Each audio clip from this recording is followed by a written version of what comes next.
Truth holistic and spiritual channel में आप सभी का स्वागत है। वास्तु की कड़ी में हम जान रहे हैं इंटरनल वास्तु के बारे में।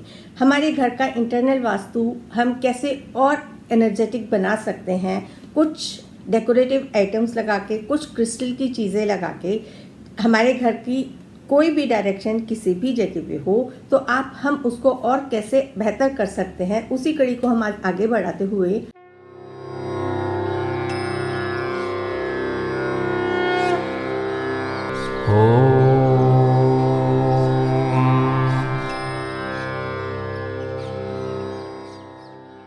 एक तो हम मेन गेट की बात करते हैं कि मेन गेट आपका किसी के मेन गेट के सामने ना हो। जैसे दो गेट आमने सामने ना हो तो ज़्यादा बेहतर रहता है।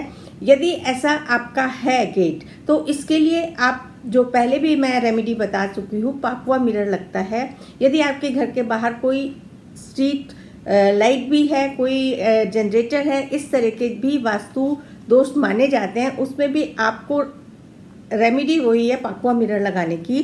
फिर हम देखते हैं अंदर हमारे टॉयलेट्स की जो सीट्स हैं, toilet seats north east access पे होनी चाहिए।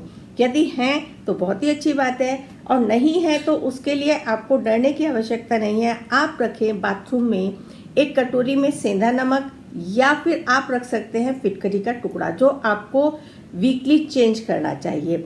एक मनी प्लांट रख सकते हैं बाथरूम के ही अंदर, और पॉट के नीचे आप रेड कलर की बिंदी लगाएं तो वो काफ़ी हद तक आपके बाथरूम की रेमेडी भी करेगी और नेगेटिव ऊर्जा को भी ख़त्म करेगी। साथ साथ जितने भी वेस्टर्न सीट्स होती हैं हमारे को हमेशा ढक के रखनी चाहिए। जब भी कोई जाता है तो उसको यूज़ करे, यूज़ करने के बाद उसको फिर ढक दे, और बाथरूम के डोर्स को हमेशा बंद ही रखना चाहिए। तो ये आपके जितने भी नकारात्मक ऊर्जा होती है उनको दूर करता है।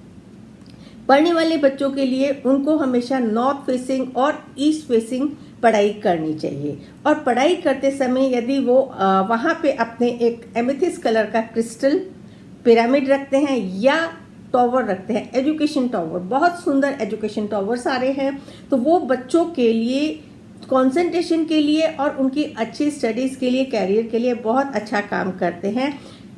यदि और एक चीज़ और ध्यान में रखना चाहिए, यदि आपका बच्चा पढ़ रहा है तो उसकी इमेज किसी मिरर में नहीं आनी चाहिए। कई बार ये क्या देखा गया है कि स्टडी टेबल की पोजीशन ऐसी होती है कि सामने ड्रेसिंग टेबल का मिरर है, बच्चा पढ़ रहा है तो पूरा उसका बुक्स एंड बच्चा आपका उसके अंदर नज़र आ रहा है, रिफ्लेक्शन आ रहा है। यदि ऐसी पोजीशन है या तो आप मिरर को ढकें, क्योंकि इस प्रकार से यदि आपका बच्चा पढ़ेगा तो वो हमेशा स्ट्रेस में रहेगा, बर्डन रहेगा, उसका कंसंट्रेशन अच्छा नहीं हो पाएगा।